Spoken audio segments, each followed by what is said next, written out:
మీ business ఏదైనా మీ ఊర్లో promotion చేయాలంటే అది సుమన్ టీవీతోనే సాధ్యం. ఇప్పుడే సంప్రదించండి.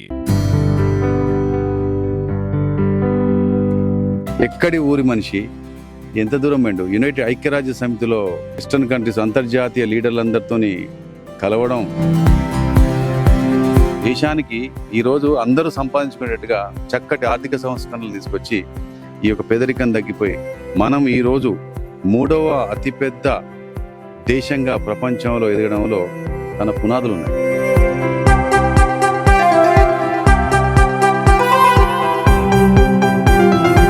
యువతకందరికీ ఒకటి చెప్పారంటే జీవితం ఒకటే. ఈ జీవితంలో మనం లేకున్నా కూడా మన గురించి చక్కగా గుర్తు తెచ్చుకునే స్థాయికి రావాలి. మాజీ ప్రధాని భారతరత్న పివి నరసింహారావు గారి ఇంటిని ఈరోజు కాజీపేట ఏసీపీ ప్రశాంత్ రెడ్డి గారు అయితే సందర్శించడం జరిగింది. అంటే ఎట్లా ఉన్నాయి వారి అనుభవాలు ఏంటి అనేది కూడా మనం అడిగి తెలుసుకుందాం. అంటే ఆగస్టు 15th రోజున ఇక్కడికైతే వారు ఇక్కడికి ఈరోజు రావడం జరిగింది. అంటే సార్ నమస్తే అండి. సార్ చెప్పండి, అంటే ఎట్లా అనిపిస్తుంది ఒక భారతరత్న మాజీ ప్రధాని వారి ఇల్లును సందర్శించడం జరిగింది. మీరు వాళ్ళ ఫొటోస్ కానీ వాళ్ళ యొక్క పాత జ్ఞాపకాలను కూడా చూడడం జరిగింది. ఎట్లా అనిపిస్తుంది సార్? ముఖ్యంగా మహానుభావుడు ఒక కుగ్రామం నుండి, చెప్పాలంటే కుగ్రామం, ఒకప్పుడు కుగ్రామం, ఇప్పుడు అలా లేదు, ఇంకా రోడ్స్ డెవలప్ అయ్యాయి. సో వారు 1994లో ఈ గడ్డ మీదకి వెళ్ళి ఇక్కడ పుట్టి ఇక్కడ పెరిగి ఇక్కడ నడయాడిన వారు భారతదేశానికి ప్రధానమంత్రి కాగలిగారు. ప్రధానమంత్రి కావడం ఒక ఎత్తు అయితే, ప్రధానమంత్రిగా అయిన ఆ సమయంలో మన దేశం యొక్క కండిషన్స్ చాలా ఘోరంగా ఉండే. ఆర్థికంగా ఫారిన్ ఎక్స్చేంజ్ రిజర్వ్స్ పడిపోయి ప్రపంచంలో చాలా ఇబ్బందికరమైన పరిస్థితులు ఎదుర్కొంటున్న మన భారతదేశంలో వారు అప్పుడు పగ్గాలు చేపట్టి దేశ అభివృద్ధి కోసం వారు చేసిన సంస్కరణలు, వారు చేపట్టిన సంస్కరణలతోనే మన భారతదేశం మళ్ళీ గాడిన పడింది. ఈ ప్రాంతం నుండి వచ్చిన ఇంత పెద్ద ఈయన ఈరోజు వారు పుట్టి పెరిగి పెద్దయి ఇక్కడే ఉన్న టైంలో వారికి ప్రధానమంత్రి అయ్యే పిలుపు వచ్చింది ఇక్కడ నుండే. ఆ వారి సొంత ఇంటిని ఈరోజు నేను దర్శించుకున్నాను. అది కూడా ఈరోజు ముఖ్యమైన రోజు. మనకు స్వాతంత్ర్యం వచ్చి 79 సంవత్సరాలు గడుస్తున్నది. ఈ యొక్క శుభదినాన వీరిని దర్శించుకొని వారి ఇల్లును అణువణువు చూశాను. వారు ఎక్కడున్నారు, వారు ఎక్కడెక్కడ వారి యొక్క అప్పుడున్న అనుభవాలు, వారు ఎక్కడ ఏం చేసేది, ఎవరు వచ్చేది, వారు ఎక్కడ, వారి యొక్క పడక గది ఎక్కడ, వారు 1000 పడగలు అనే ఒక పుస్తకాన్ని అనువదించిన ప్రాంతం ఎక్కడ, వారి కుర్చీలు, వారు వాడిన వస్తువులు, వారు తిరిగిన ప్రాంతాలన్నీ అనుమానం చూస్తే పులకరింపుగా జరిగింది. ఏంటంటే ఇంత పెద్ద ఆయన మన ప్రాంతం ఆయన, మన తెలంగాణ బిడ్డ దేశానికి ప్రధానమంత్రి అయ్యాడు.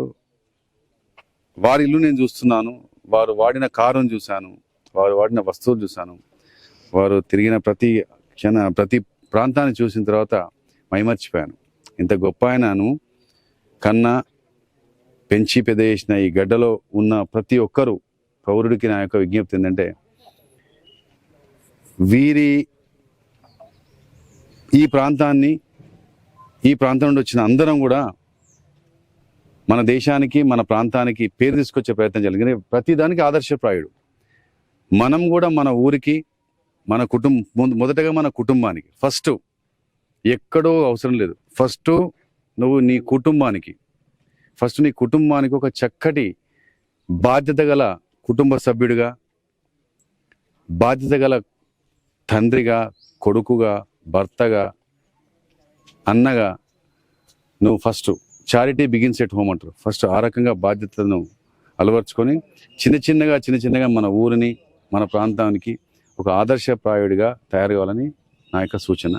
కాబట్టి దయచేసి వర్గ వైషమ్యాలు వీడి, ప్రాంతీయ దురభిమానాలు వీడి, అందరినీ కలుపుకపోయి సమానత్వంతో, అందరినీ సమభావంతో చూస్తూ, తోటి మనుషుల్ని, తోటి మానవుల్ని అర్థం చేసుకుంటూ, ఎంతో కొంత సాయం చేసుకుంటూ, ఆదర్శప్రాయమైన కుటుంబ సభ్యుడిగా, ఆదర్శప్రాయమైన పౌరుడిగా ఎదుగుతూ పివి నరసింహారావు గారు కుటుంబంలో ఎంత చక్కటి పేరు సంపాదించుకున్నాడు, ఊర్లో ఎంత చక్కటి పేరు సంపాదించుకున్నాడు, తన స్నేహితులలో ఎంత చక్కటి పేరు సంపాదించుకున్నాడు, నాయకులలో ఎంత చక్కని పేరు సంపాదించుకున్నాడు, దేశంలో ఎంత పేరు సంపాదించుకున్నాడు, అంతర్రాష్ట్రంగా కూడా అంతర్రాష్ట్రంగా కాదు అంతర్జాతీయంగా ఎంత చక్కటి పేరు సంపాదించుకున్నాడు. కాబట్టి అటువంటి గొప్ప వ్యక్తి యొక్క ఇంటిని ఈరోజు దర్శించినందుకు నేను, నాతో పాటు మా తోటి సహోద్యోగులు అందరూ వచ్చారు, అందరం దర్శించుకున్నాం. ఈ సందర్భంగా వారికి మరొకసారి నివాళులు అర్పిస్తూ వారి ఆశయాల్ని కంటిన్యూ చేయాలని చెప్పేసి, చేస్తామని చెప్పేసి మనసులో మాటిస్తూ మరొకసారి వారికి నివాళులు అర్పిస్తుంది. ఎట్లా అనిపిస్తుంది సార్? అంటే మీరు ఈ ఇల్లుని చూసినా కూడా వాళ్ళ యొక్క లోపల ఉన్నటువంటి ఫోటోస్ చూసినప్పుడు, ఆయన యొక్క జ్ఞాపకాలను చూసినప్పుడు మీకు ఒక ఇన్నర్ లోపల అంటే ఎట్లా అనిపించింది? మీకు చూస్తుంటే ఏమనిపించింది? ఒక దేశ ప్రధానిగా చేసినటువంటి వారి ఇంటిని మీరు ఒక ఏసీబీగా కూడా సందర్శించడం జరిగింది. ఎట్లా అనిపిస్తుంది దాని గురించి? ఇది చూడండి, ఇవాళ కోఇన్సిడెన్స్ ఎట్లా అంటే ఈరోజే స్వాతంత్ర దినోత్సవం, ఈరోజే మన వంగర్లో జాతీయ పతాకాన్ని 79 సంవత్సరాలు పూర్తి చేసుకున్న స్వతంత్ర భారతావనిలో 79 అడుగుల ధ్వజస్తంభంపై అతిపెద్ద జాతీయ పతాకాన్ని ఆవిష్కరించిన ఈ రోజున వారి స్వస్థలానికి, వారి స్వగృహానికి వచ్చి చూస్తుంటే వారి ఒక్కొక్క సందర్భంలో వారి యొక్క రకరకాల ఈవెంట్స్, యాక్టివిటీస్ సంబంధించిన ఫోటోగ్రాఫ్స్ అన్నీ వాటిని తిలకించడం జరిగింది. చూస్తుంటే ఎక్కడి ఊరి మనిషి ఎంత దూరం వెండు యునైటెడ్ ఐక్యరాజ్య సమితిలో ప్రసంగం చేయడం,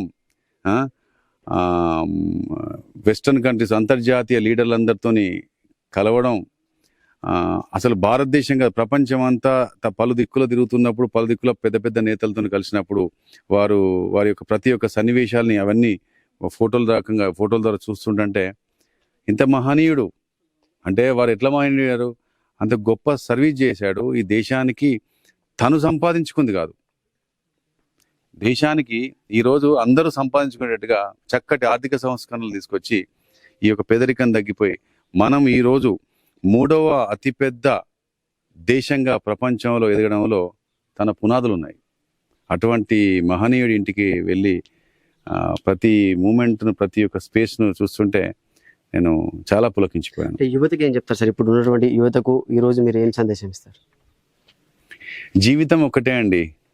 ఇప్పుడు వీరు మన మధ్య లేరు భౌతికంగా, కానీ వీరి యొక్క సేవలు, వీరి యొక్క పనులు మన గుండెలో నిండిపోయినాయి.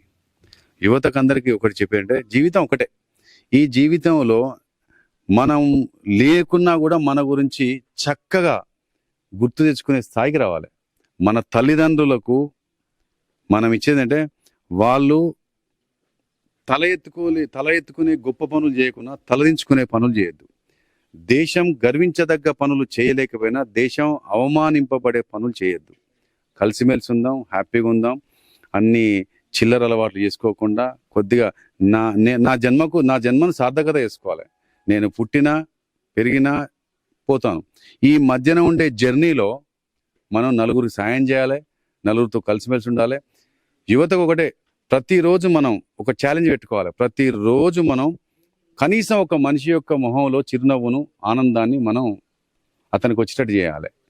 మన యంగ్ ఇండియా, ఈ యంగ్ ఇండియాలో మనం చేయాల్సిన పనిదే.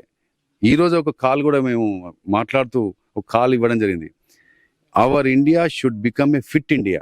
అంటే అందరం ఆరోగ్యంగా ఉండాలి, దానికి సంబంధించిన అలవాట్లు అటువంటివి ఉండాలి. మన మానసికంగా, శారీరకంగా కూడా మన యొక్క అలవాట్లను సరిగ్గా చేసుకొని ఫిట్ ఇండియా తయారు కావాలి. ఇది యంగ్ ఇండియా. ఈ యంగ్ ఇండియా నంబర్ 1 ఇండియా కావాలి in respect of every field అని చెప్పేసి యువతో చెప్తూ, ఎక్కడ ప్రపంచం అంతా చెప్తాం యంగ్స్టర్స్ ఎక్కడ లేరు ప్రపంచంలో ఉన్న ఏ దేశంలో ఇంతమంది లేరు. మన దేశంలో యంగ్స్టర్స్ను, ఆ యంగ్ బ్లడ్ను మనం సరైన దిశలో వాడుకుంటే డెఫినెట్గా will become number 1 in the world. Thank you. So చూడొచ్చు, ఎంతో అద్భుతమైనటువంటి అనుభవాలను చూసాము. ఇంత దేశ ప్రధానిగా కూడా ఈ పివి నరసింహారావు చేసినప్పటి నుంచి కూడా ఇది జ్ఞాపకాలను చూడడం మాత్రం ఎంతో సంతోషంగా ఉంది. ఏసీపీ ప్రశాంత్ రెడ్డి గారు అయితే చెప్తున్న పరిస్థితి. కెమెరామెన్ శేఖర్తో సతీష్, సుమన్ టీవీ, పివి నరసింహారావు నుండి.